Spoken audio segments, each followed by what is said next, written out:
Hello, everyone.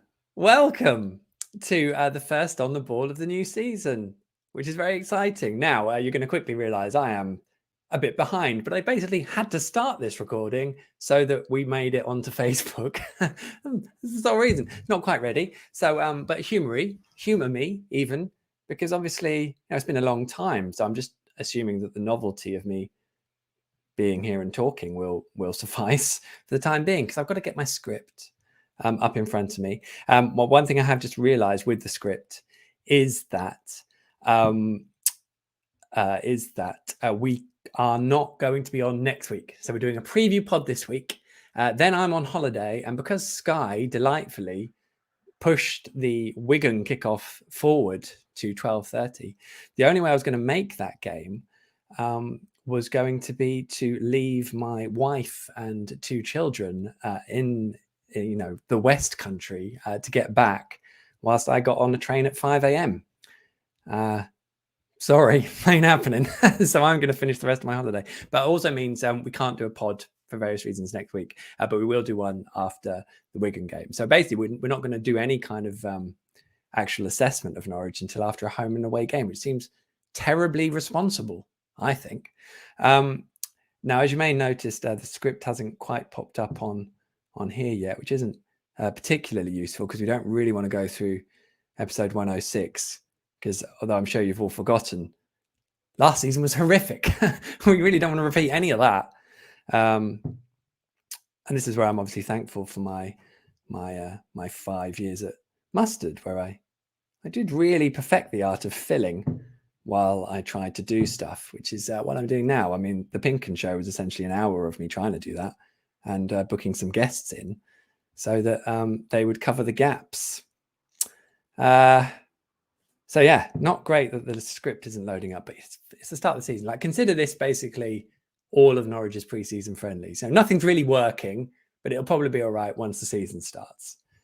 So that's where we are with that. I'm going to turn my iPad off, which, as you already will know, is going to take a couple of minutes. But anyway, hope you're all okay. What should we do in the meantime? I'll tell you what we'll do in the meantime. I will show you who we've got on tonight, because that's exciting, isn't it? There we go. That was Stu. I've raised Stu from his slumber. There they are. There's Steve, Zoe, and Hodgie, who I spent the weekend with in Scotland, which was nice. I'm now so good at pronouncing things in Scottish, which is obviously an official language. So there we go. So yeah, I mean, I think we can all agree this is going swimmingly well. Slightly different format, you'll notice. Only mild tweaks, one for the purists, the on-the-ball purists. We won't be doing a wit's end at the end of the pod. I'm just going to say it. We've ditched it. Now, obviously, if there's a clamour of hundreds of people who like threaten to kill us, then maybe we'll bring it back. Not that I'd want to condone that level of threat, but I understand it's a passionate subject. I'd rather see the passion, to be honest. But we will work in the joys of Wits End into the main podcast, which sounds perfect. Why is this script not updating? Okay, right. That's fine. No worries at all. That's all good. I'm absolutely fine with that not working. I will share this as well in a moment with everything. It's a new document, isn't it? So maybe that's where I've gone wrong. So if we go onto here, go onto my drive, I can't even see it. Hi. I'll hide everyone away because you don't want to see them laughing at me while I struggle. Maybe do. Maybe that is great content. Yeah. I mean, I'm normally quite cool as a cucumber, me, but it's not quite the case so far, which is strange, isn't it? Really, I haven't quite got my head around. Oh, maybe that's why. Maybe it's because my wife is logged into my Google account. Oh, this is exciting, isn't it? I hope you're all enjoying this. You can understand why I made sure we were logged in so swiftly. And obviously at some point, let's be quite honest, at some point we will have to start the podcast. because I can't just keep doing this. But if you're still here, round of applause. Not quite as much commitment as watching the whole of Sunday's game against Hibs, which was a new level. Are we going out? Is this live? Yeah, that's good. I mean, the script wasn't very good. I was literally finishing it off at the end there. I don't really understand where it is. But think of your questions. Obviously, get your questions ready. That's always exciting to be asked questions. Lovely to hear from you. And we've given Steve the power. Steve has the power to check in with the messages. So the whole process is going to be incredibly seamless this season. Absolutely another level. I remember when I first started doing this, one of the golden rules was to get the podcast started as soon as possible. But I literally cannot understand that. Now I'm actually starting to get a bit frazzled because I can't understand why the script is not there. So I'm just going to try a bit of this, which you'll enjoy. You won't see what I'm doing, but that's okay. I'm going to do it, and I'm going to. No, it's not going to let me do that. Okay. Well, this is all fine. Oh, I see why. Okay. Right. So that's fine. I'm almost there now. Just you wait for this. This is going to blow your mind. God, this podcast is going to be so good once we get around to it. You are going to have never seen a podcast like it. Just a really wonderful chat about Norwich with some lovely people. How better would you want to spend a Monday night than watching me struggle to share a script? I have great news. I've done it. So there we go. Right. Thanks for everything, and good night. No, I found it. I reckon we better crack on, haven't we? Congratulations to you all for showing much more patience than I've managed. Right. So yeah, get your questions in. We'll answer some of those. We're going to have loads of fun, and I have just realised I haven't shared it on the Facebook groups. But you know what? That's okay. That's fine. Because it's going to be worth the wait. There is a load of preview stuff going out with me and the Radio Norfolk boys, Chris Free from Talk Norwich City and Connor Southwell off of Archant. So that's going out over the week. So keep an eye out for that as well, because we recorded that a few days ago. So that's lovely. And I'm delighted to tell you that we're probably, if we were doing a countdown, the countdown would probably have started on about 10 seconds. I reckon 10 seconds, and we'll probably start this podcast. I would like to buy you all a drink at some point for seeing through this rather inept start to the On the Ball season. Steve has his head in his hands, which might well be a continuing theme. As long as it's about the podcast and not the football, we'll be okay. You know what? I think we're ready to go. Thanks, everyone. Let's crack on and enjoy the podcast. The Only Way Is Up. Oh, that's a good title.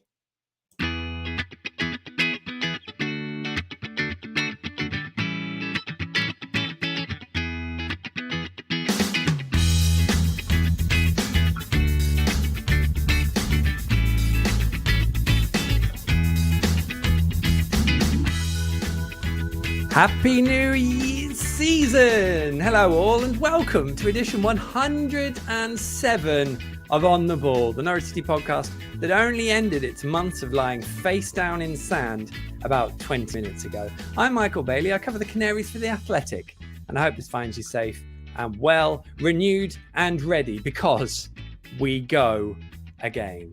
On the way, the Championship Challenge, ins and outs and shaking abouts, and Morrowbound and Wigan Wait. We will work through all that and more on our opening podcast of the season with our guests this fine evening. They are Norwich numberwang chief at NCFC Numbers, also known as our very own Steve Sanders. Hi, Michael. Happy new season, everybody. Indeed. We have the author of The Official History of Norwich City and purveyor of fine jumpers, Zoe Morgan. Hi, Michael. I have to say, watching you in front of the nation, desperately trying to put your finger on what you really needed just then has really sort of taken me back to Norwich's season last season. So, yeah, thanks for the reminder. One for the video viewers. I think we should leave it in the podcast. Perfect analogy of a lot of things. And also joining us, last but by absolutely no means least, it's our Scottish maestro, commentator, journalist, and official Irn-Bru pronunciation adjudicator. It's Hodgie the Hack, aka Stuart Hodge. Hello, how are we? I know, good to be back, mate. Kind of weird because we actually saw each other at the weekend, so I kind of feel I feel that we've caught up. But now we're doing it, and everybody else can join in, so that's great. It's the way to do it. And also, your intro has grown in length. How is the Irn-Bru pronunciation? Mediocre at best. Okay, fair enough. It's better than the rest of my Scottish accent, in fairness. Thanks for joining us, guys. Thanks to everyone out there listening and watching. How are we all? It's been a long time, Steve. How are you? How have you summered? Very well. Has it been a long time? It feels like it hasn't been a long time. No, it's not great to be back and good to see it. I'm very much looking forward to it. I think it always takes me a while in the summer to, I think, just care about football. And I'm getting to that point around about now. I think having watched the two friendlies over the weekend, I've come away feeling like, my God, I can't wait to see more of this over the coming season. So maybe that's what did it. I mean, I didn't see many people tweet that over the course of the weekend, I must admit, but I'm glad you're feeling it. Yeah, perhaps it was the opposite of that I thought. But no, I think by and large, I can't wait to be back in the championship. But by the way, right, you considering the intro and the way that you just completely rolled back in your opinion there, are we in some sort of Conservative Party meeting here? Like flip-flopping and all sorts going on. Liz Truss follows me on Twitter. That's all I've got. Does she? Yeah, I know, right? Zoe, how are you with that bombshell? How are you? I am good, thank you, Michael. I'm still trying to come to terms with the fact that football is starting again. It feels like we're at least a good 6 weeks away from when it should be starting again, I'd have thought. Well, I mean, we are starting in July, which that's my wedding anniversary territory. So it's not a happy situation, but we'll crack on regardless. And Stu, you had obviously a great weekend of it. How are you doing? A great weekend of it. Barring the football, mate. Like, wasn't that great? I was hoping to commentate a goal. Didn't happen. Which was a shame because, like, obviously, honour, pleasure, privilege to commentate in Norwich City games. It was wonderful to get the chance to do it again. But football wasn't brilliant. But I think most of the Canary fans that went to Scotland, and certainly the ones that I met and had a drink with and stuff, seemed to have a really good time. So hopefully, even though the football wasn't great, the trip to Scotland was, and I hope everyone that went enjoyed Scottish hospitality. Absolutely. I think definitely with pre-season, if you're going somewhere, you go for the travel, not for the football. The football just goes on in the background. And that's the way it is, which I suppose is something we should talk about. So in that case, and to that end, let's crack on with our very first of the season headline act.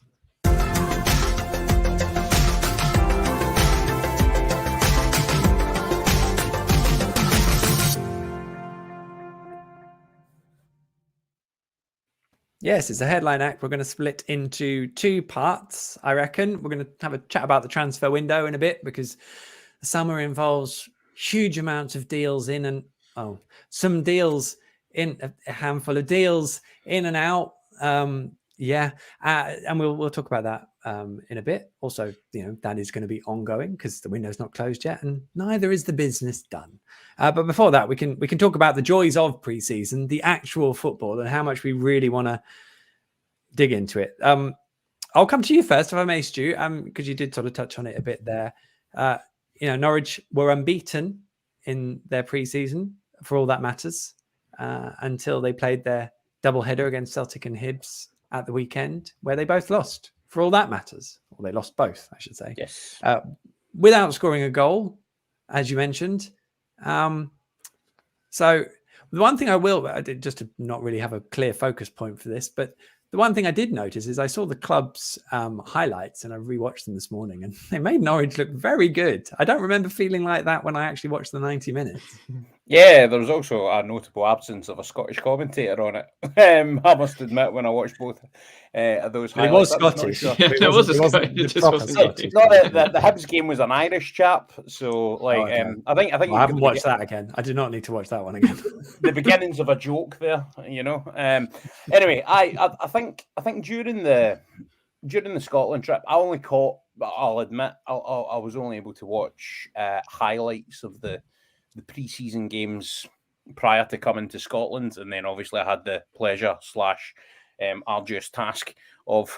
I mean, the Celtic game was a really good game of football, but the Hibs game had pre-season bounce game vibes about it very much. The Celtic game did feel like a tune-up for the real action, and very close to what I think the starting 11 will be at Cardiff. And I think Dean Smith intimated that he already knows, or about said actually, that he already knows what his Cardiff 11 is going to be.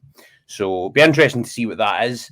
I think over the course of it, I think Gibbs is probably the one that stood out as, for me, having kind of elevated himself and made a bit of a claim in terms of maybe knocking in the first team door. I don't think he'll get a lot of reps, but maybe in a cup game or something, we could see him get an opportunity.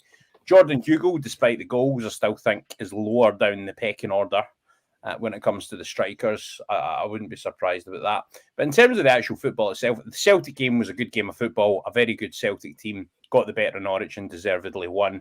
The Hibs game was a bounce game, makeshift back three that turned into a back four after the opening goal.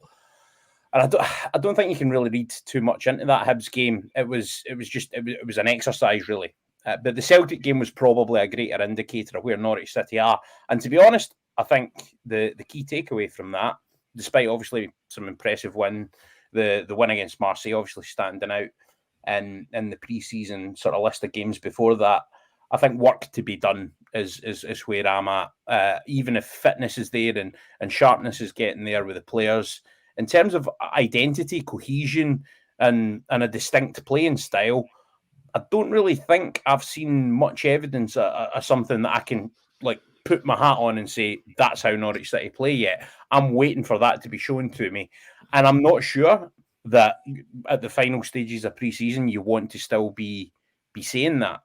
And I think it's obviously part of that. It's obviously due to the fact that last season was a bit of a kind of cataclysmic disaster, let's be honest. So there was no identity really put forth then. And in pre-season, I've not really seen an identity established either. So that's my main concern and my main kind of takeaway overall from things so far, Michael. Steve, I'll throw the question out to you because, I mean, I don't know how much you've seen of it. I mean, it should probably be said, you are more than welcome to ask me a question as well, because I think bar the game in Germany, I have seen every minute. Not in person necessarily, but I have seen all the rest of pre-season. Deep exhale, inhale. But yeah, I mean, what have you made of it from your vantage point, Steve? Yeah, well, I'm going to give my opinions, which are based on having watched 2 games and literally nothing else. So I won't be maybe the best. I mean, I sort of feel like you can never read that much into pre-season anyway. I always go back to the pre-season 2009, where we beat Wigan 3-2. I think we were 2-0 down. Wigan at the time were a Premier League club. We were in League One. We came back from 2-0 down to win 3-2. Simon Whaley scored the winner in that game, and we looked brilliant in the second half. And then, of course, we go and lose 7-1 to Colchester the very next game. So, I mean, obviously that's an extreme example, but I didn't really think either game at the weekend was a particularly good test, because I don't think we're going to come up against many teams that play the way that Celtic do, which kind of forced us to play on the counter more than I would think we would want to against teams who we're kind of supposedly stronger than. I don't know if that is the way we're going to play this season, but that's not the way Cardiff are going to play. They're not going to play out from the back on Saturday. So the Hibs game would have seemed more like the kind of test we might get there, even though they're arguably weaker than Cardiff. And yet in that match, we played most of the kids. So And kind of, I think we played at least 3 different formations across the 3 games. We started 3-4-3. I think we certainly finished with 4 at the back. Celtic was more of a 4-1-4-1. So it doesn't really give me many clues as to how we're going to line up, or the way we're going to line up on Saturday. And I'm hoping that all of that means that we haven't really seen the real Norwich yet. And that's coming on Saturday. What I was going to ask you though, Michael, is do we know why? Because is it a Dean Smith thing that he likes to play his final 2 friendlies on consecutive days? Like, what's the benefit of that? Because I couldn't really see why we did that. Yeah, it is actually, and I hosted an evening with Dean Smith and Craig Shakespeare for the Fan Social Club last week, which was a pleasure as well, and asked him about that too. It's something he's done over the last several pre-seasons, so Villa, and I think before that as well. He just likes the last weekend to be that. I think one year they played RB Salzburg like twice in 2 days, so they literally played the same team against the same team twice, pretty much. By all accounts, it's because he likes the players, as many players as possible, to have 90 minutes. So I suppose if you go into the last friendly knowing what your 11 is, you could play them, but then the subs are only going to come on and get a few minutes maybe. So the idea is that you are generally giving your entire group of players that 90 minutes or as close to. It was interesting because for me, I expected the 2 teams to be quite mixed up, and I kind of almost assumed they were. But as soon as Dean Smith admitted that Dimitri Giannoulis was ill and therefore didn't play against Celtic, I was like, all right. So essentially, he probably does start, and that is probably pretty close to your 11 for Cardiff, I imagine. I'm not quite sure how that formation works, whether that might get tweaked. But actually, there's probably not many more who would come in anyway, really, I don't think. So I think maybe he has sort of offered up what that will look like.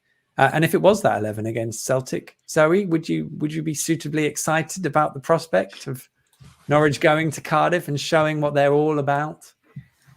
Oh, of course, I think we've got to be excited. I think that it would be a shame not to be excited when they've not even had the chance to let us all down by this stage. Exactly right. Well said.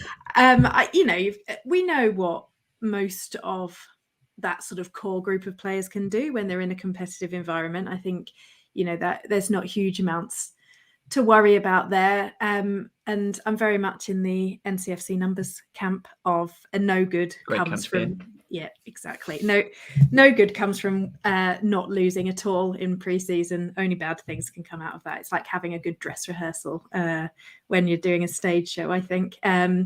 So yeah, there's nothing. I really don't like to read too much into pre-season. It's always interesting to see maybe which of the fringe players do seem to play more of a part than you might have thought.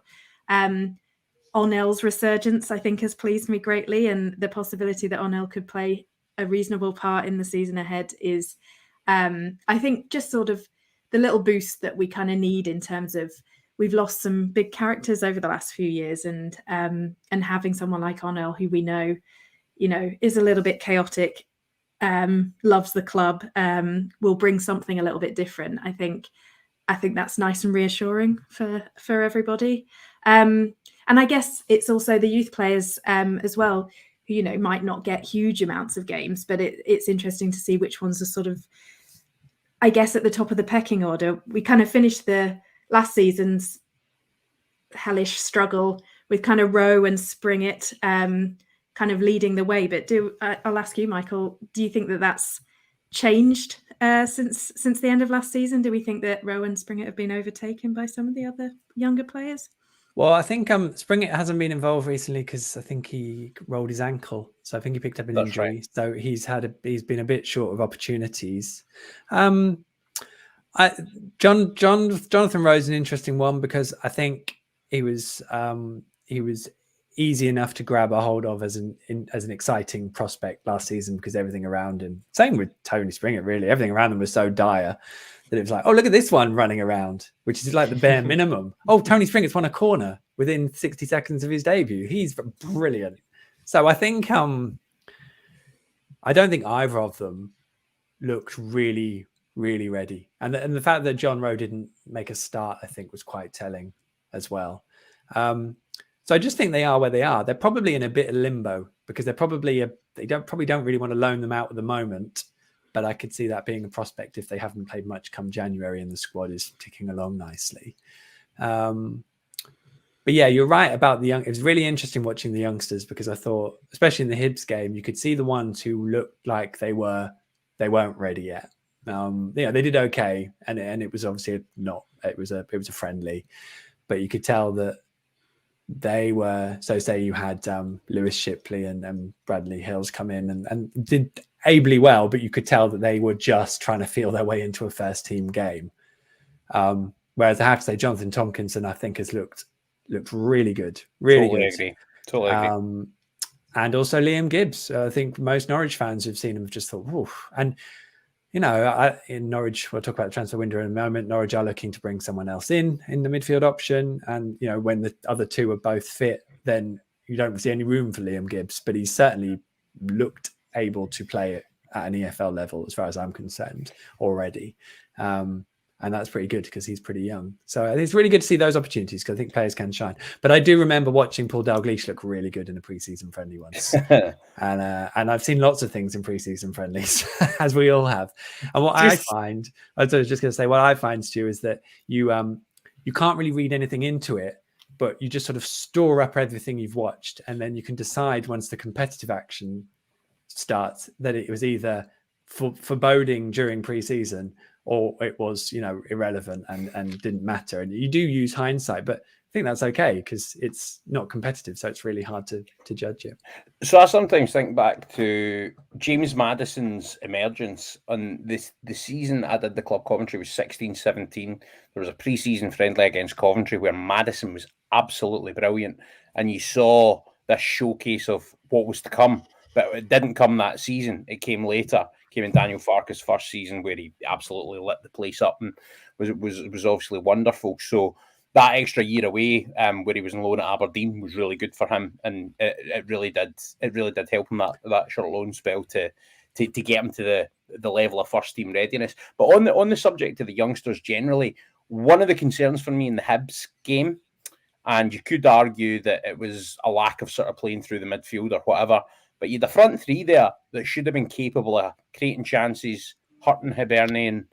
And I thought it was a good chance for Jordan Hugo, who, don't get me wrong, he's done himself no harm in pre-season. But Adam Ida and John Rowe, you've got the three of those guys. They're talented players. They're players that, with all due respect to Hibernian, should be able to hurt a team like that. And I think it's concerning that I didn't really see that much from any of them in terms of sparkle, in terms of attacking thrust that really tells me that they're going to hit the ground running. But we're all giving it the big mitigating disclaimer. Don't read into pre-season. But yeah, I would have been encouraged to see one of them sort of look a bit more sprightly or a goal. I mean, definitely from a personal perspective, I'm gutted I didn't get to commentate a goal. So that next time, Stu. Next time. I'm the bad luck charm. That's it. As soon as you get Hodgie back in the mic, the team stops playing. No, maybe Scotland's just maybe the standard of football there is actually really good, and we just never realised how good it is. Celtic are good. I think they showed how good they are. But I think I envisage seeing a Hibs-esque performance on the road from a few Championship teams this year. Mm-hmm. It's interesting what you were saying there, Stu, because when Maddison did break through, it owed quite a lot to Alex Pritchard getting injured in pre-season at Cambridge to a degree. And on the Hibs game, I thought, Jordan Hugill has looked pretty confident in a lot of games, so that's good for him. Adam Ida's still working his way back from his injury, and I think it still looks a little bit like that. But of course, he's going to have to try and find some game time in actual competitive matches from here. That probably moves us on nicely to the transfer window, which we are well into. Fascinating, obviously, how things have panned out so far. A few loans out. I don't think any have been particularly surprising. Shemiswar Poeta to Birmingham seems to have already caught the imagination of Norwich fans who do like to ridicule him, which, as I've said at the time, he's one of about 2 Norwich players that is likely to go to Qatar. So just bear that in mind. But we also had Christoph Zimmermann's time at Norwich coming to an end in very emotional video that I've only got 20 minutes into yet, so I haven't quite finished. But bless Christoph. So we could maybe talk about him as well before we get stuck into the incomings. Steve, I mean, sad to see Christoph go. I was sad to see that video. My God, absolutely choking up. Yeah, I mean, I think it's probably fair to say that he's not going to feature a great deal. I mean, I don't want to get ahead of ourselves by talking about the incomings, but I think I'm surprised at how much of the squad from last year are still here. And I think they did need to, for want of a better word, jettison some of the players who we kind of know are going to be on the fringes and might not step up. And I think Zimmerman is one of those.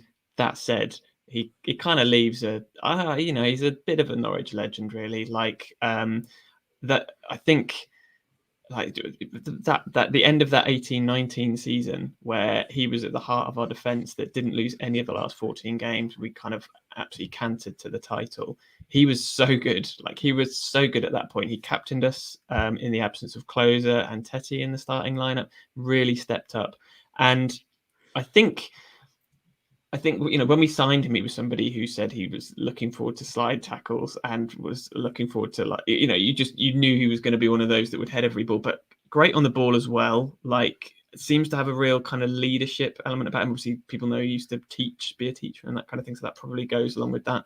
And just seems like a great bloke as well. So one of those who's left on really good terms and will only be remembered fondly, I think.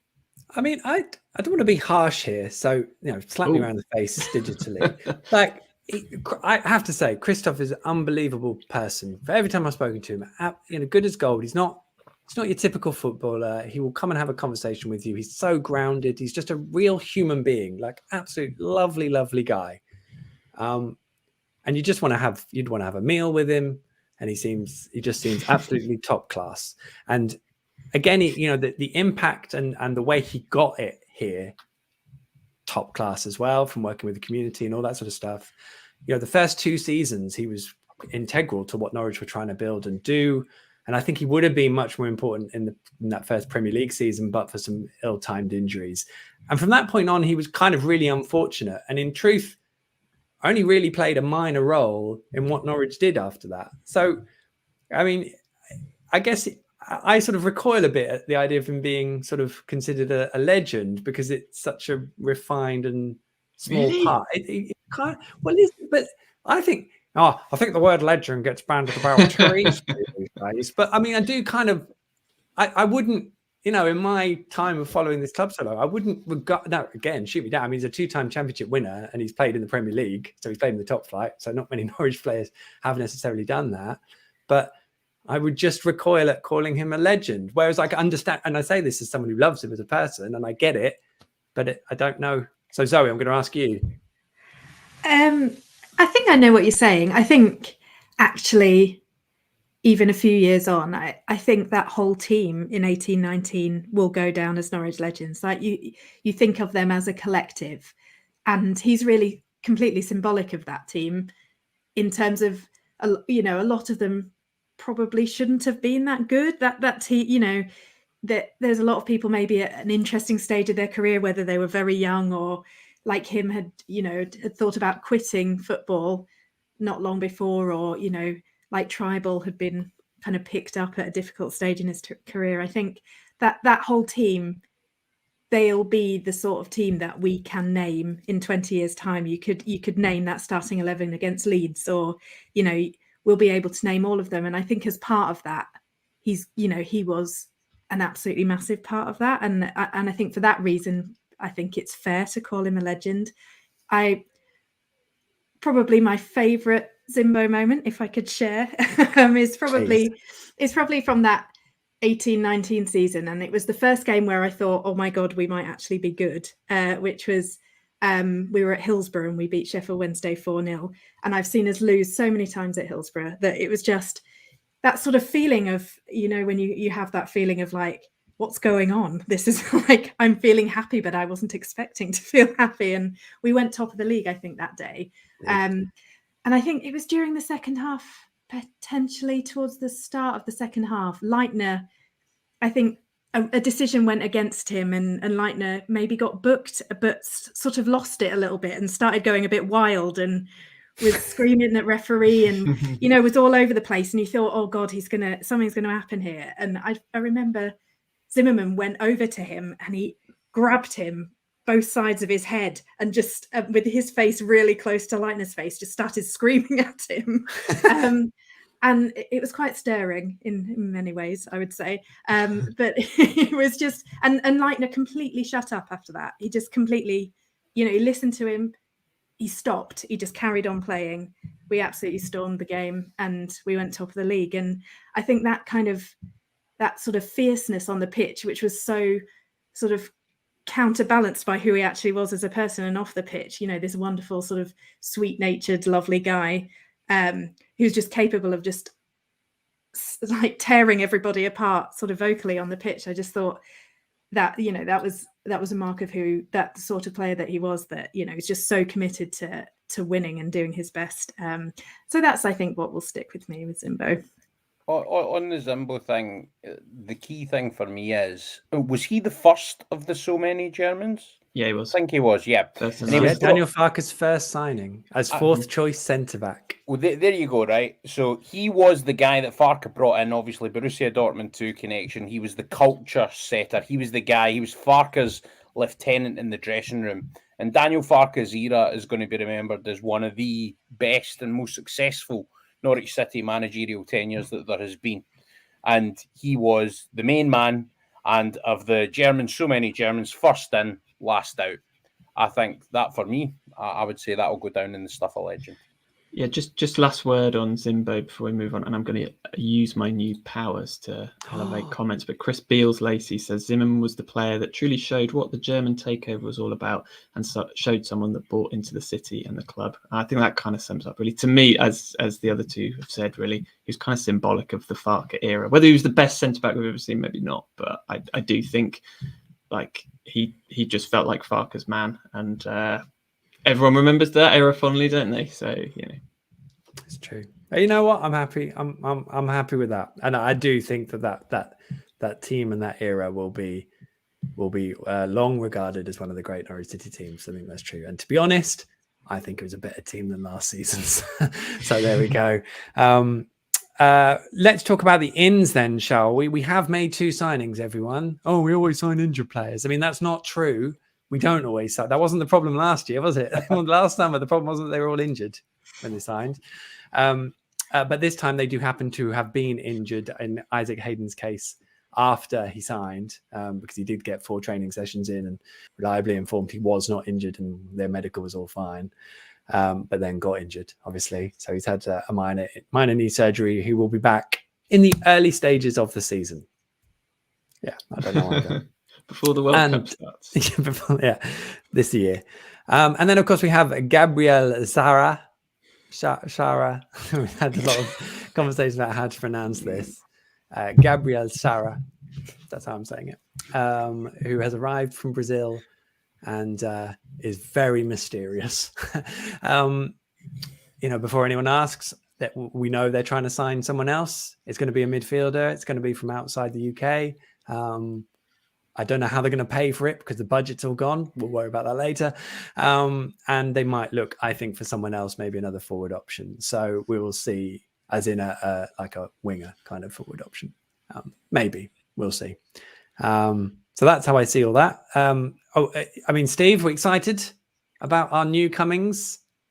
Yeah, I mean, I'm surprised that we've only signed 2 players. I must say, I am quite surprised. I know they have a bloated squad, and you look at the squad as it is, and you kind of think it doesn't need a whole lot of work. But I think, to me, I felt like we needed a reset after the 1920 season and got one, and that helped. And I'm a little bit surprised that we've not done a bit more of that, moved a few more on. And also, of course, it's not Dean Smith's team. So, you know, I mean, we've still got some of the window left. And as you say, I think with those 2 additions, we will have a squad, you know, without too many weak areas or that could withstand a few injuries. But for Dean Smith, what we know, well, on the cusp of the new season, he'll have been here for 1.5 windows and only have brought 2 players in. I just think for a team that didn't do that well last season, you probably could have done with a few more arrivals. But that's not to say that the quality of the squad isn't good enough, because we know, I think I was having a think about it earlier, and I think there's 9 players in this squad that have been promoted to the Premier League twice. So that's not the issue. I just think that you think of the new players, the new blood that we got in 2 years ago. I suppose chief among those players being Ollie Skip, but also someone like Jordan Hugill, who probably had a big impact on the dressing room. I just wonder if it could have done with that refresh. I may be proved completely wrong, but I would have liked to have seen more. But then, the issue previously has been quantity over quality when we've gone up to the Premier League. So maybe this new approach would be the right one. Maybe it will. Although, I mean, the last time did work in terms of getting back up nicely. In terms of the guys coming in, there is a piece on both of them on the Athletic. Obviously, you have to plug that. There's one on Isaac Hayden. There's one on Gabriel Shara. So there's a podcast on Gabriel Sara, Hodge on Notch. I was getting there, Stu. I was going to say, catch Stu's Hodge the Hack podcast. It's a really good one with Juan Arango. Yeah, that's right. He knows a lot more about Gabriel Sara than any of us, and funnily enough, had commentated a Sao Paulo game the night before I spoke to him. So right across all Brazilian stuff, knows the player well, and gave it a really balanced account, like why it could be good and what to worry about. So a bit of both. No hyperbole, more just considered comment, I would say. I'll never catch on. I don't know. And coming to my podcast and doing that, come on. What do you make of it then, Stu? I mean, what are the bits that you take away that, when Gabriel starts playing, you're going to be looking out for? Because in truth, and this is a surprise to me, obviously he was injured. He'd been injured since April, I think, or I can't remember now. So around then, he was expected to probably be back playing before or by the end of August. Whereas we now know he started training with his teammates today. That was certainly the plan, Monday. And no one's ruling out consideration for him being involved in the squad for Cardiff. So unlike the sort of Emi Buendia from Spain, let's bed him in over a period of time while he works out the intensity of the game. I mean, Gabriel's going to be straight in. Although to add, it's not about pre-season because the Brazilian league has been playing all year. So It's not like he's missed out on a pre-season. He's just been injured. So he will be fit once he's there, I'm sure. In a way, it's a kind of weird one. If there wasn't the World Cup in the middle, given a rest to everyone anyway, it might kind of play in Norwich's favour that he'd had a layoff under normal circumstances, because it would avoid the situation. Celtic have seen it. We obviously saw some of their Japanese players at the weekend. They had a lot of them. They played basically 18 months continuously of football and were looking jaded towards the end of last season. You could probably have had something similar with Sara. As I say, the World Cup not like shoehorned into the middle. This is going to be such a weird season. It's going to be 2 half seasons sort of joined into one. Random point on that, just quickly. Dean Smith's work with Aston Villa, when the COVID break happened, he transformed them from relegation fodder to a team that was able to compete. So if he can take advantage, this is obviously a lot of people are kind of reacting to pre-season right now, but assuming he's still in the job and all that, come the World Cup and beyond, if Dean Smith's there, if he can take advantage of that break as well as he did with Aston Villa, I think that could bode really well for Norwich City this season. But on Sara, first thing I want to say is I love the guy's physique. Like, we see when I see him in pictures. Now that shirt is awesome anyway. Love this. Like the shoulders, man. What a set of shoulders that is. Right. Good set of I hadn't noticed the shoulders. Oh, look at Gabriel Sara's shoulders, man. They are a thing of beauty. And unless somebody's been photoshopping that stuff, which I can't imagine you would do. Right? Well, you can see that through the kit. You can see how nice his shoulders look. Oh, no. Like, maybe the kit's accentuating it. Right, okay. But like the shoulders are beautiful, man. And I'm not into like weightlifting, definitely not watching weightlifting, and certainly you wouldn't find me in a gym. But like, I'd probably watch Gabriel Sara do some reps, man. Like, really good set of shoulders on him. But yeah, no, I'm really impressed with like how he looks physically, and I think I'm getting that impression. Yeah, really impressed. And if he can get fit and get up to speed fairly quickly, and the key thing for me is if he can adapt. Keep going. If he can adapt to the pace of the game, that's going to be the key for him, I think. If he can quickly adapt to that, you can look at some of his highlights. Obviously, YouTube can be deceptive with players. but he does have a bit of magic about him. And the key thing for me was I wasn't sure if he was a 10 or an 8. If you look at his graph on the Transfermarkt website, he's played in every position, like just with the exception of centre-back and up front, I think, and goalkeeper.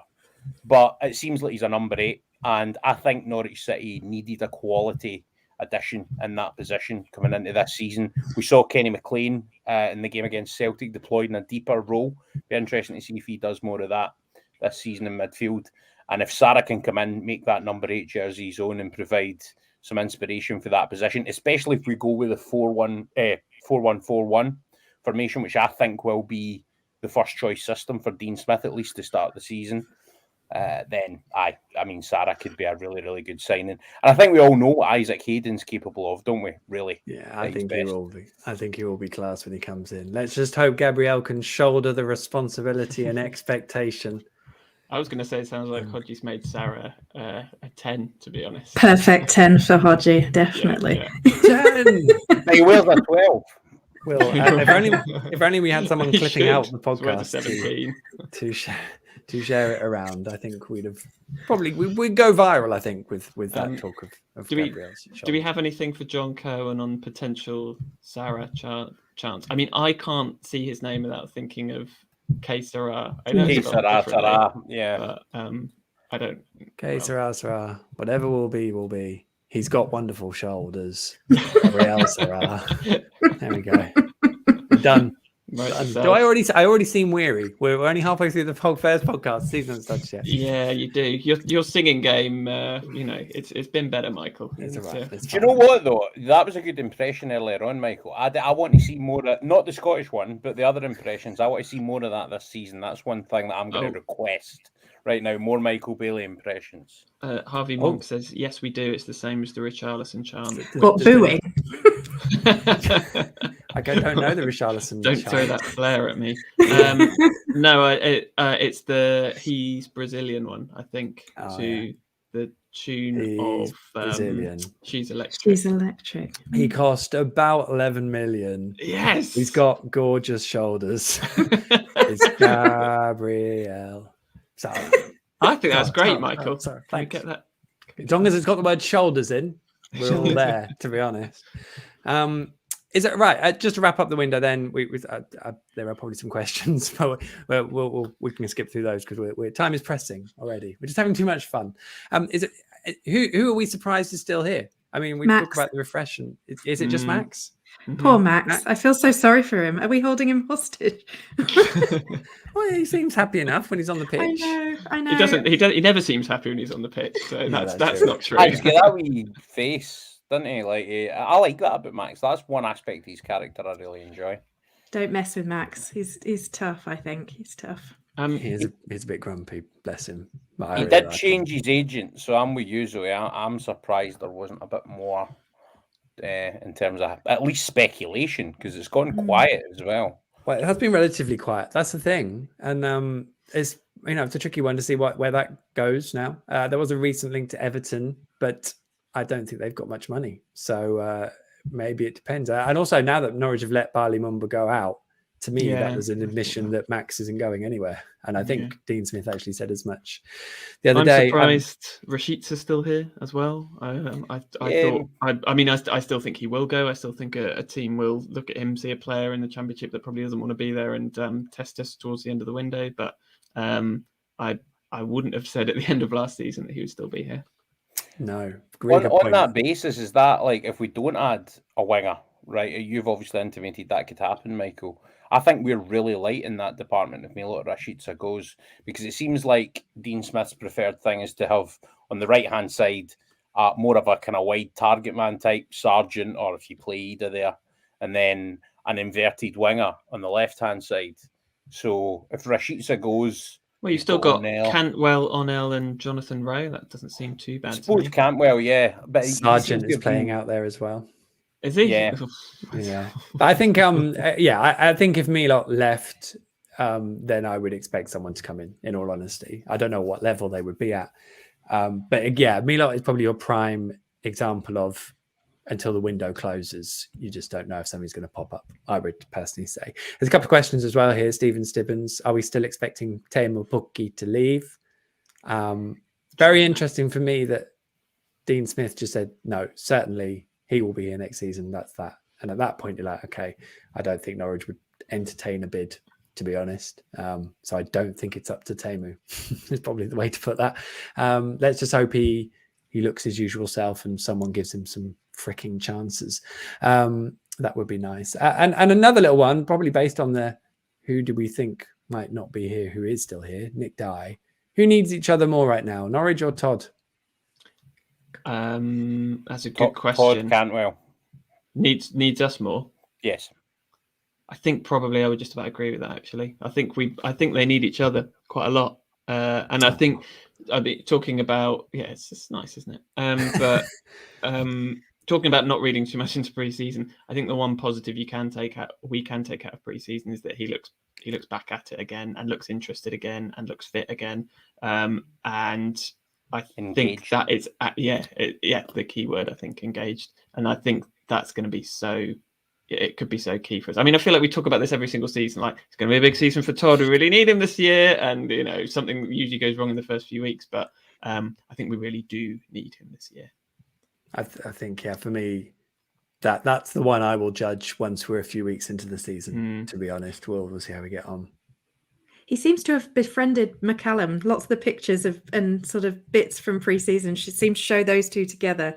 And I'm hoping that maybe he's got a friend and he's a bit happier. Just anything to make him a bit happier. Sam McCallum is a lovely boy. So, if I was Todd Cantwell's dad, which I don't think I'm old. Oh, no, I am old enough to be his dad. I would be like, you know what? Sam's a lovely friend. Well done, Todd. That's what I would say. That would be my fatherly advice. Oh my God, I'm old enough to be Todd Cantwell. That's a revelation I didn't need tonight. Grand. Well, I tell you what, we've done pretty well. I think we've covered everything off. We'll get to speak about the window more because we got weeks of it yet. So that's exciting. Just before we wrap up this half of the pod, which isn't a half because we've been going a long time already, things we are not going to talk about. I did have Todd being back in my list. Quality of the kits. Not going to talk about how wonderful does anyone not like either kit? I think everyone likes it. Both kits, which is unheard of. Beautiful. Which Universal. does pose the question, what's the third kit going to be like? I hope it's rank. I hope they make a really bad one. That's what I'd like to see. What's the worst third kit we've ever had? I mean, I like the one, I say I liked, as in it was the worst, with the sort of yellow, orange and black hoops, where I was really said that the hoops stood for community, and Yusuf Malumbu wore it. So the total package of a kit.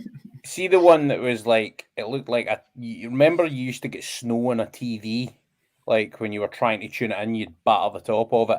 It was like that, but it was like pink and kind of white and green, was it? Like, it was just horrible. I remember we wore it at Burton Albion away and got beat. I think it was the only time I remember. That was us wearing it. That was just a rank purple one. No. I'm talking about the one the other season where maybe I've got the wrong game, but it was like basically like black and snow on a splodged. TV. Yeah, aye, black and splodged. Lost at Luton in that one. Aye, with neon pinks and purple dashes on it. That's maybe they should cut the shoulders out of our third kit just to really accentuate Sarah's best features. Crop top. Just skins. We could play in skins as our third kit. Strange things have happened. I have a theory that good kit equals good season with Norwich City. Unless I don't know if it's one of those like self-perpetuating things because you remember the kit being good because the season was good. But like our 18-19 kit, home kit with the little triangles on the shoulder, love that. No, you didn't like it?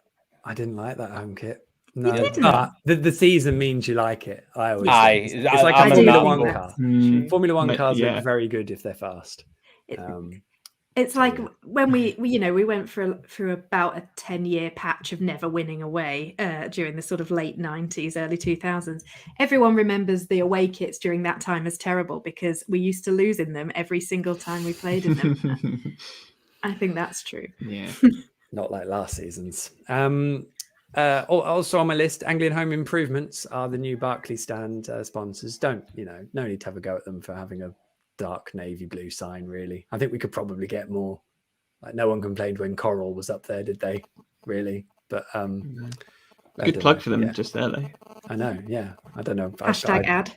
Won't be benefiting for all your best home improvements. That's true. Anyone else doesn't want to talk about? Christos Cholis. Oh yeah, that's another out. Oh gosh, that's quite a big out, but maybe that sums it up. I know, but since we didn't talk about it, then we're not going to talk about it. But I still think there's a player there. I think it looks like there would have to be somewhat of a regime change managerially for him to get another chance here. It just looks like, I don't think Dean Smith fancies him, but just, I mean, if you're going to ship him out on loan, but the clips of the player that I saw, the people I spoke to for Greece seemed to think that there was a potential budding superstar there. And I think Daniel Farke, I think one of the biggest mistakes of his entire time in charge of Norwich City was, I think he ruined that boy for us, maybe. In fairness, I'm glad it's not a loan with an option to buy. I don't think that necessarily means he's definitely going to be here next season. It just means that if he does well, there'll be some bigger bids. we might recoup some of the money we spent on him, and we did spend big on him, but he was the one that I thought we were probably going to get a return on that investment. So if we get into a situation where we don't, I feel it's bad mismanagement of the talent. Brilliant. Anything else? I was just going to say, I thought, just to quickly go back to kits, the way that they launched the kit, I thought on social media was very clever and very well done in what's not really been a stellar off-season for the Norwich City social media team 100% of the time, throwing paint at things, that sort of thing. I thought they did a really good job on highlighting mental health. I thought it was very cleverly done and kind of flipped things a little bit on the people clamoring for the kits to come out. So kudos to them for that. I have to say the videos, the stories in the videos are amazing, and they project a really important message in terms of people's mental health. So I would encourage anyone to go and watch those videos personally. They're not the easiest watch, it must also be said. Right, okay. If we're done with that, shall we have a sting? Yeah, we haven't had a sting in 57 minutes. So let's crack on with the sting and crack on with a bit of Motti. This is almost fantasy football. It is almost fantasy football, which we are obviously incredibly used to saying in terms of the Championship and Norwich City. Will it be the same this time? Ooh, who knows? We're going to get some predictions. If you're watching live, get in some wacky and crazy predictions. Me and Steve will try and keep an eye on those. There's probably a few in already. I'll try and have a look through. And we've also, let's get straight into this, shall we? Because we, our friends, our podcast colleagues, it should be said, Ryan Livermore and Daniel Brigham have both sent in their predictions for the season. Now, I can play audio live, which is very exciting. So I'm going to launch straight in, and hopefully this will work. Let's have a listen to Ryan's predictions that we asked of him for the season ahead. Hello, Michael, Stu, Steve, Zoe. Hope you guys are good. My predictions for this season, my goodness. Well, I think after a really fast start and an absolutely abysmal winter, I think towards the end of the season, Norwich are going to pick it up and they're going to finish in the playoff places and then get knocked out in the semi-finals by someone really unexpected like Hull or Wigan or someone like that. I also think that Norwich's player of the season this year is going to be Daniel Sinani. That's my kind of bold prediction after pre-season. I think Daniel Sinani is going to end up playing a bigger role this year and will end up being player of the season. And I also think that all of Norwich's strikers, that's Pukki, Hugel, Sargent and Ida, are going to get goal contributions of 10 or more each. Yeah, make of that what you will. I hope you guys are good. Hope the pod's going well. Hello, Michael, Stu, Steve. Oh, it's still, Zoe. it plays again. That's good to know. I didn't know that. There you go. It goes on a loop. That's exciting. There's probably a button to say, yeah, there is a button to say don't loop. There we go. They're good. But that worked anyway as a trial. Craziness, to be honest, from I mean, if all four strikers score more than 10 goals, that's 40 goals just from the strikers. I mean, we're 100 we're goals. Still not going to go up. They'll get knocked out by Hull in the playoffs. Hodgie, you're on mute. Sorry, mate. That was me. Sorry. He said goal contributions. Oh, okay. So goals or assists. So did. goals or He did. assists. Okay. Yeah. I mean, So you that probably did happen in 2018-19 with So, on that, Onel, I actually Emmy, think- Stiepermann and Pukki. I think his predictions were pretty much like, I'm going to listen to other people's inspiration for player of the season before I come to my own choice. But I love the Sinani suggestion, and I'm with him. Can I just say, I mean, I hate ranking things if they're all really good, because it's like, why would you rank them? They're just all really good. Enjoy them. And I also hate making player of the season predictions at the start of the season.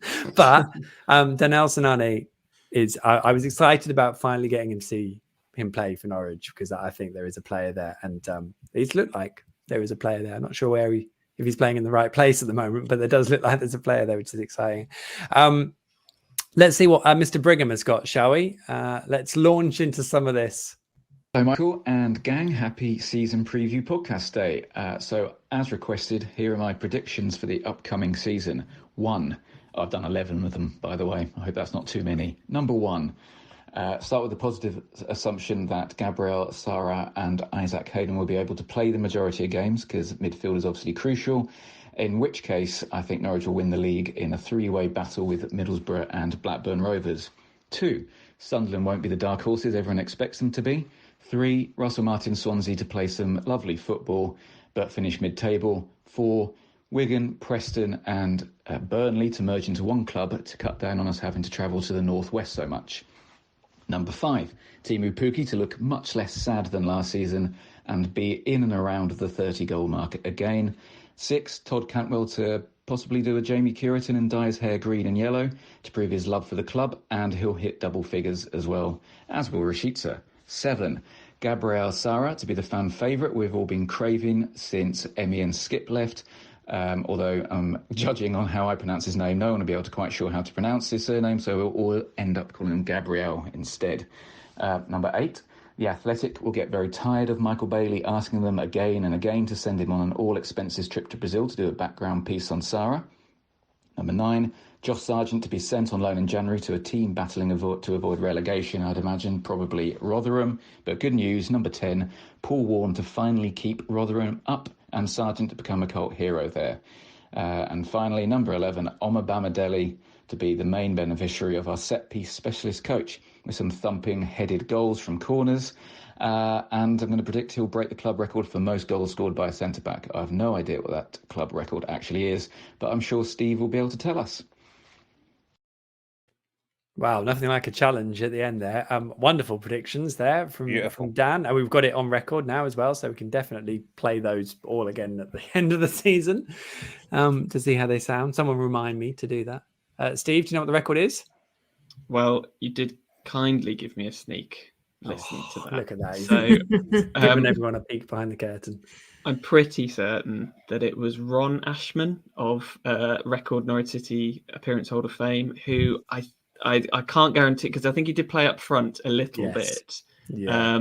But he got 11, and I think 11 goals in one season. I think the majority, and he took penalties as well. And the majority of those appearances, I think, were from centre half. So that means Omar Bamadeli is going to get 12, as well as Cantwell and Rashica getting double figures, and Pukki, Ida, Sargent, and Hugill all getting double figures for contributions. So goals. it's a lot of goals. This. It's a lot of goals coming our way this season, guys. I mean, is there anything else left to predict? I mean, let's go for it. The stuff that's going to happen. I like that, by the way, that Dan did 3 kind of normal predictions and then jumped into, got bored and was like, and we'll just amalgamate some clubs in the Northwest. It's crazy. I mean, breakthrough youngsters. I did see someone ask that question in the comments actually about a youngster who's going to break through. I mean, it does feel like Andrew Bamadeli has got it all on his own shoulders. And if he stays fit, he could have a massive season, which I actually think kind of puts the pressure on, because if he has a really good season and Norwich have an average one, he's quite clearly such a talented young player. I do kind of fear that, you have now got an asset that you can sell. Yes. And Norwich might get stuck in a bit of a cycle. That's sort of been bubbling away in the back of my mind for probably a year now. But maybe I'm just a negative ninny. Anyone got anything more positive? This is our preview after all. So are we no doing predictions then? Because I've decided that'll be fun. I think we're going to play Alex Neil's Sunderland in the playoffs. I don't know whether it'll be the final or thank you. semi-final stage. I'd love that. Alex Neil's really good at playoffs. Yeah. He won them with Hamilton, won them with Norwich, won them with Sunderland. No. Like, so I mean, Steve's like, I'd really like that. Well up for that. I mean, the drama and the narrative would be fantastic. Yeah. I would say Gabriel Sara Player of the Year. Let's go with that because I mean you can't argue with that upper body. I just to counter that, I have down. I mean, you can't. I'm not arguing with the upper body, but I am arguing with the call of Player of the Season. I've got down here Sara, the next Vadis Adidja Foe ? Oh, in fact, let's take the question mark away. That's my prediction that he will not. I liked recover from him. his injury. But the thing was like mercurial talent, but we didn't really see that much of him. That's what I'm. And ultimately, who then went to play in the Champions League, by the way. Yeah, who left Norwich and played like elite European football. It's like, but couldn't cope with it here. Ricky Van Wolfswinkel went to play in the Champions League as well, didn't he? So I reckon Sara, good player, will do well somewhere else. But Gary Hooper went the other way, by the way. Played elite Champions League football, then played for Norwich City. Alas. Stephen Stibbins comes in with the Finnish 17th and new manager Paul Vaughan. Christ. Thanks, Stephen. Lifting the spirits there like a trooper. I've not read these, so I'm just putting them up. Alan Montgomery prediction will be either first or eighth. So it's quite a narrow window. No, I get it though. It's it's either going to go really well or really badly. Yeah. There will be no in between. Love it. No, nothing. No in between. It'll be first or eighth. Hanley to finally get his Player of the Season after being in the top 3 years in a row. Good shout. I think all of those are reasonable shouts. I do feel maybe Gabriel Sara does kind of epitomise because he could be something special. He could just not cope with English football. And Norwich, I feel like they could, have it all there to repeat or just be like, West Brom from last year.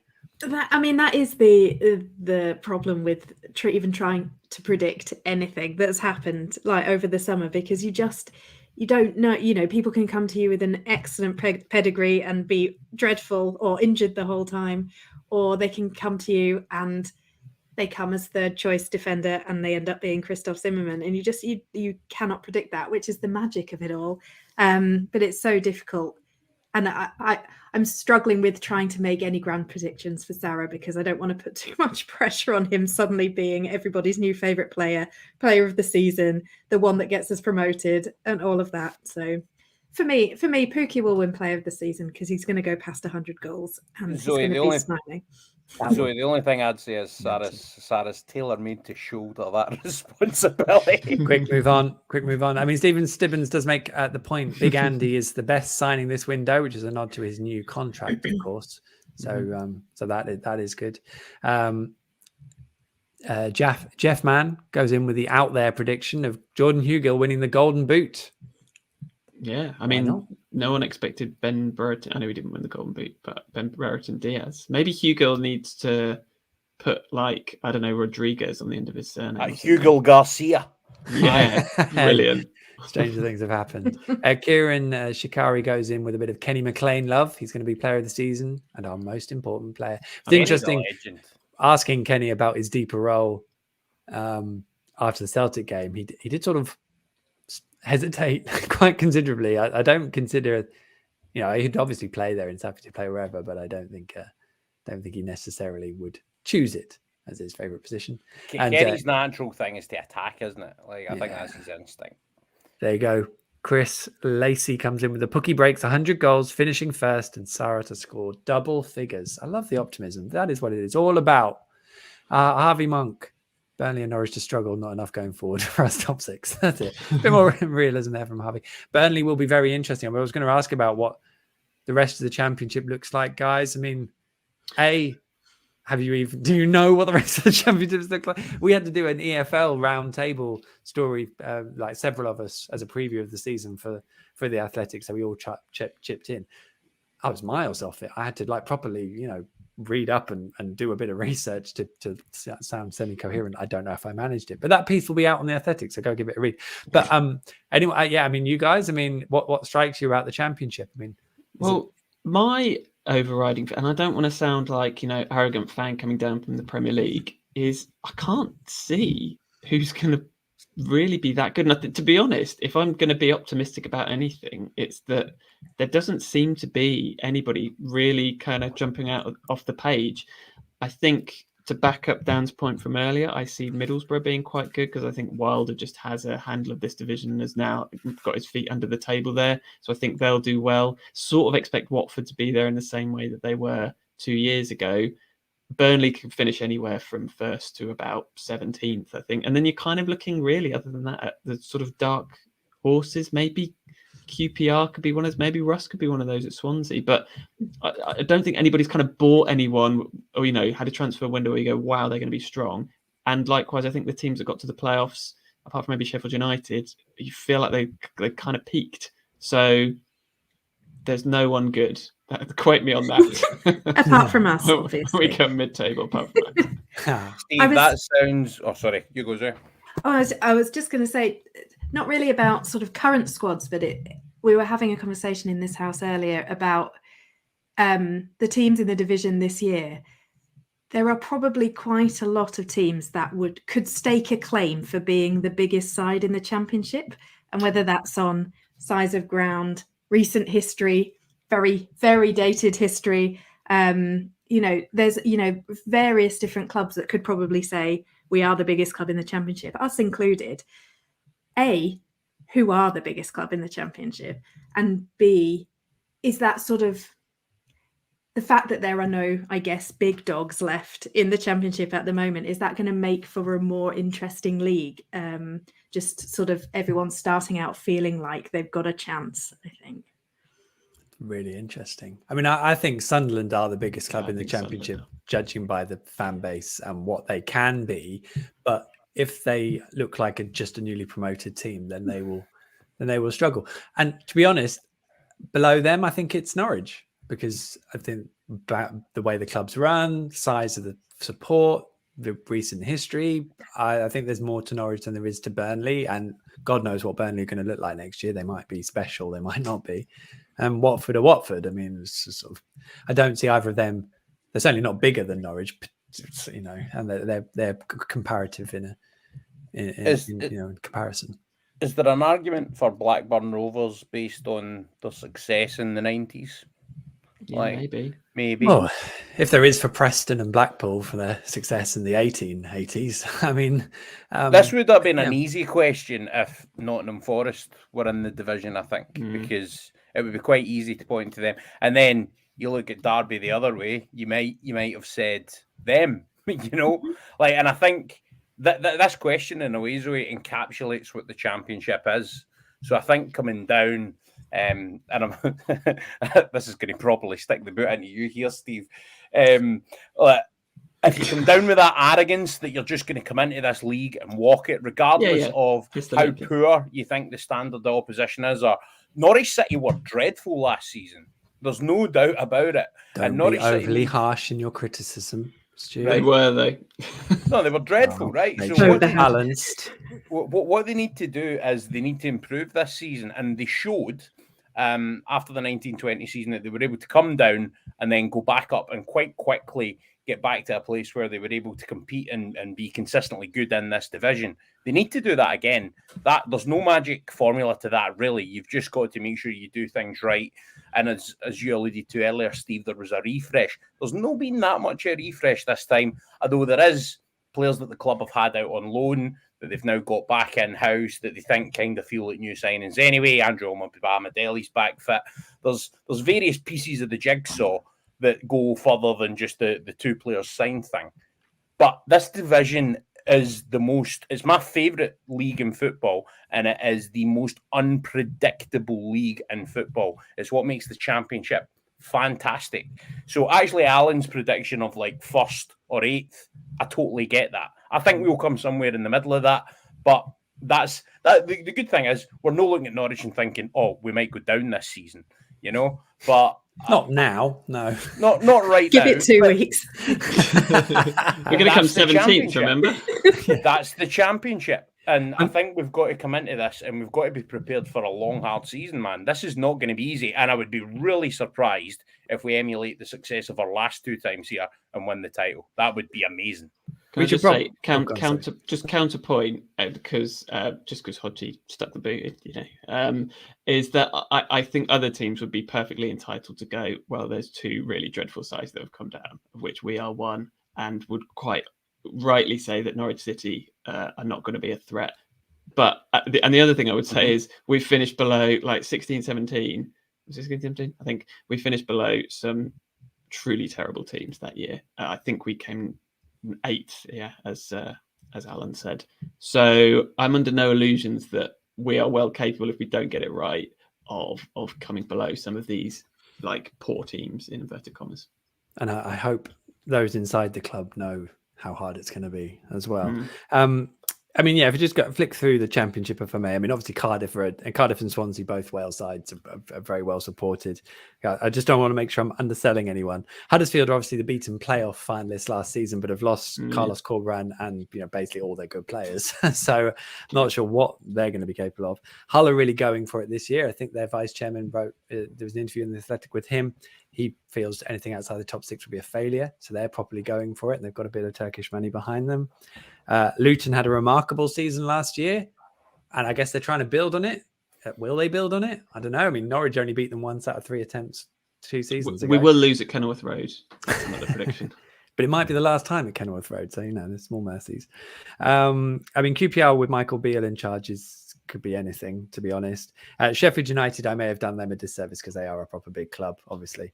Not that I've ever feared doing them a disservice in the past, because they tend to bottle you if they don't like you. Stoke as well. I mean, I don't know what Stoke are. And West Brom under Steve Bruce, who are probably comparable size to Norwich. It would be classic Steve Bruce to be incredibly unpopular and take them second.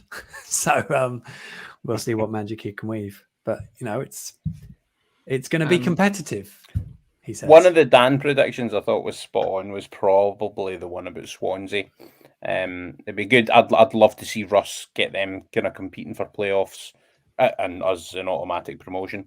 We're well out his way. That would be ideal. But I think it's going to be. I think mid-table seems a bit right for Swansea. They're one of the few teams I look at and kind of think mid-table, because the others you kind of you would either say you expect them to be competing or maybe fighting relegation. But Swansea are one of the few I'd say they look kind of mid-table fodder. See, I think Alex Neil in the playoff semi-finals and then Russ Martin in the playoff final. That's go on. Sorry, Steve. Well, I was also going to say it's fun to play the game. Which group of away fans will Michael annoy the most? I've gone for West Brom, so I want that on record, just in case. We don't play West Brom until right at the end of the season, though. So all the more reason it's going to be a crunch game, and Michael. If it is a crunch game, yeah. Generally, I seem to wind up people in Yorkshire, but I don't understand why. I mean, I was just really complimentary about Sheffield United a minute ago, wasn't I?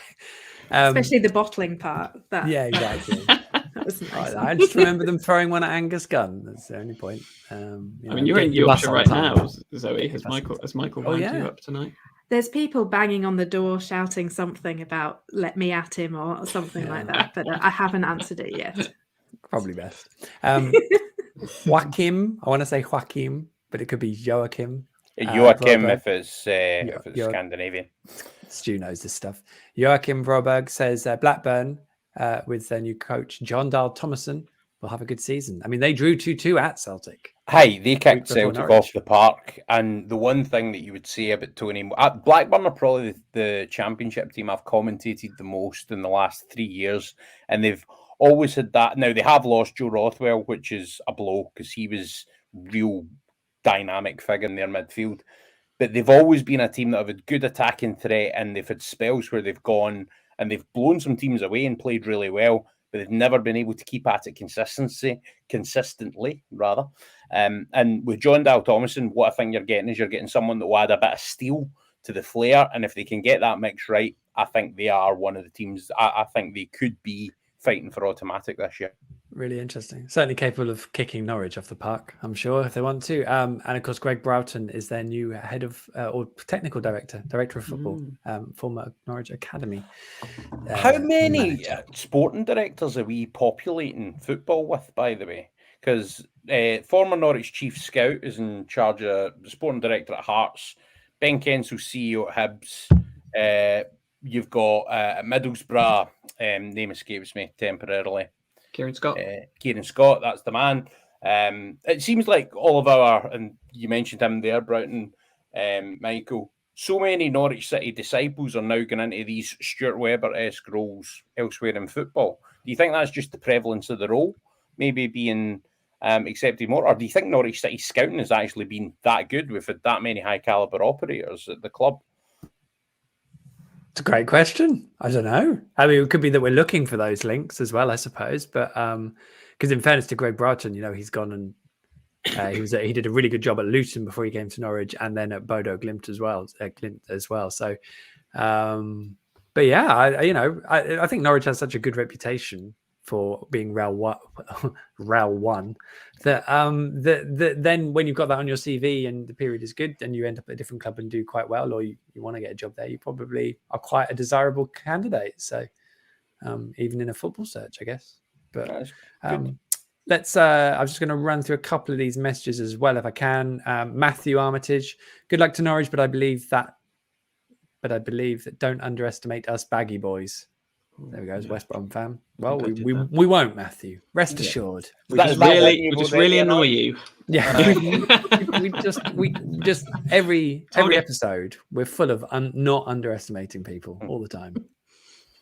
Toby Mills, Swansea seem to be a fan favourite dark horse, same as West Brom. Well, there we go. See, West Brom. Toby's picture is brilliant, by the way. That is absolutely Grant Hanley with the Ballon d'Or. Sorry, I know that people on the pod can't see it, but it's beautiful. That it's will be the on smile Twitter somewhere. It's the smile that Grant Hanley has in his face there. That looks like a contortion I did not expect of his face. He's a beautiful man. He has a magnificent beard. Kieran Shikari again. But Cardiff have bought an entire new team, so good time to play them in game one. Of course, managed by Steve Morrison. We should flag that up, so that's all exciting. Jonathan Blathwaite. Hello, Jonathan. Hope you're well. Friend of the pod. West Brom have made some good signings. Bruce gets them playing. They will be up there at the end of the season. Also worth reading Jonathan's piece on Gabriel Sara and his breakdown of how he plays, because that was very good too. That's out there on the interweb somewhere. And was there another one I was going to flag up? I think there was. It was this one. Oh, it's Kieran again, just saying they've added well at Luton, which in my head is solely Carlton Morris up front. So good old Carlton at Luton. What a guy. And they've got, have they still got Jerome, Snoddy and Lansbury there as well? It's like a big ex-Norwich contingent there. That's true. I wonder if a few of them left. But yeah, I don't know. Talking of that FA Youth Cup winning team, did you see over the summer Cam McGeehan married someone from Made in Chelsea? He did. Wow. I hadn't realised that was his current relationship status. He's very famous then, is he? I mean, among certain people, probably. On Instagram, he probably is. Does that mean he's going to be on it? Oh, no, definitely not. But is he going to be on the programme now? I don't think she's on anymore, but she was one of the sort of original people that a lot of people know of, I think. So, yeah. I think we've moved away from any possible area of expertise we may have had on this podcast. I'm coming straight into my area of expertise here. She's moved to Holland or the Netherlands to be with him. It is, I think that's where he's playing, the Netherlands. He is. I think he's still playing for Ostend, or maybe he might have moved. I'm not sure, but there we go. Morris, Jerome, and Lansbury are all still listed, and so Snoddy. And Snoddy. Wow, fair play, Steve. They're all there. They could all line up against us at Kenworth Road when we lose 3-1. And none of the goals are celebrated because they're all scored by Alex. Oh, yeah, definitely. Snoddy is definitely celebrating. Well, I think I think we've covered off the championship. I think we can't do an hour and 25 minutes and not at least predict where we think Norwich City are going to finish and who's going to be the player of the season. I'm sorry, Michael. That is what the people. I don't even care if the people want it. I think they do. That's what Steve wants. We can't do a pre-season pod and not have some kind of prediction. So I don't know who wants to go first. Zoe's got a hand up. Because it's easy. We'll finish first. Pookie will be player of the season. Cool. There you go. It's as easy as that, Michael. It really is as easy as that. And England will win the World Cup. Yeah. Oh yeah. God. Let's not get started on that, please. Right, fourth and Gabriel Sara. I was also going to say fourth, mainly because I said fourth 2 years ago and did all right then. And I'm going to go Todd. I'm going to say Todd Cantwell is going to be player of the season. See, 2 years ago, I remember going Norwich will win it, and I couldn't see anything else, and people telling me that was really bold, but I just genuinely could not see anything else. It was just like that team is going to win the division again. What do you see in your orb tonight, Michael? I think might finish fifth. And player of the season. Did you call that 2 years ago? And if so, can you remember what you said? No, I would have just gone, I don't like that one. But, I'm going to humour you all. Grant Hanley is probably a nice shout. I can see it being someone at the back end of the pitch, which could potentially be a damning indictment of the attacking play. But I don't want to say that. I don't know, because I might be wrong. I'm generally always wrong. We all might be wrong. They'd go up. Well, I think that only leaves us then with Kenny Other Business. But we've been going so long, I can't possibly think of anything we haven't spoken about or would still want to. Anyone got Kenny Other Business? Stuart Webber not getting up Everest. That's the only other thing that happened this summer that I can remember. He's not scheduled to get up there yet. I thought was it Kilimanjaro? It was no. He got up Cotopaxi in Ecuador, but then there was the second climb, which I can't remember the name of, which was called off due to the weather, which I can imagine was incredibly disappointing. But I'm sure he's still on track for his Everest climb, which will be in the next year or two. I think. I don't know if it'll be next summer. I think he's due at Mont Blanc at some point, which I just associate with the Tour de France. Am I going with him? You have to report for the Athletic. All expenses paid. Imagine that would be unlikely. Could be a Sherpa. Yes. I've got a Kenny Other Business grenade if you want it. Yes. Right. I've told you he's my favourite Norwich City player and part of body. Do any of you have a favourite Norwich City player and part of body? Oh, wow. I think Zoe's going to say mine. Yeah. Go on. Grant Hanley's 50p head. Oh no, that's not what I was going to say. Grant Holt's mustache. Oh yeah. Amazing. You've got to have one now, Michael. I think. Oh, okay. I have got to have one, so I'm going to have to think about it. It's important. Not a prediction, Michael. We won't hold you to it. While you think of that, I can tell you my nieces as well as Todd Cantwell's hairband. Sophia loves him because of that. That's technically not a body part, but we'll let her off if she's young. 2. Okay, I mean, she's 5, Steve. Come on. If she's going to make points like that on this podcast, she needs to do it with she needs to be informed opinions, I'm afraid. For me, it was 2. Phil Mulrine's face and Wes Houlihan's left foot. Oh, that's beautiful. So that's probably. Yeah. That's probably where we'd go. Connoisseur's choice with that last one. That's like picking a good wine. Beautiful. Stephen Stibbins has got one. Here he goes. Let's get that up. Is that a bit harsh on Sarge's 50p? Let's not be harsh on Sarge. We couldn't go through a whole pre-season preview pod without getting a dig in at Sarge in some way, could we? Well, we've already been told he's going to be on loan to Rotherham by the end of the season. I know, right? Dan, that's the sort of thing Dan says when he's not live on the pod. Yeah, it's the sort of thing he says all the time. Good job we only have him on every fortnight. Jay Crick, Kyle Lafferty's long torso. Not a euphemism. How did we all have the same thought? And Jonathan Anel's hips. He's a big fan favourite, Anel. Singing his song a lot at Easter Road on Sunday. There was. I think we've got to that point where the pod needs putting out of its misery. So I think if we're all done, no more questions, and we're all happy, that will be Kenny Other Business, which is our homage to Wits End. For those who know, no, it is no longer with us, unless there's a massive R.I.P. uproar. You can still email the pod though if you want. If you're listening to this not live, which is highly likely, and you can't watch the pod, but you want to contact us, then email us with the address twitterkers@icloud.com. That's Twitter, KERS, twitterkers @icloud.com. And we'll read out your emails. It can be on anything you want. It's your window of opportunity into the podcast. So you're all Twitterkers to us.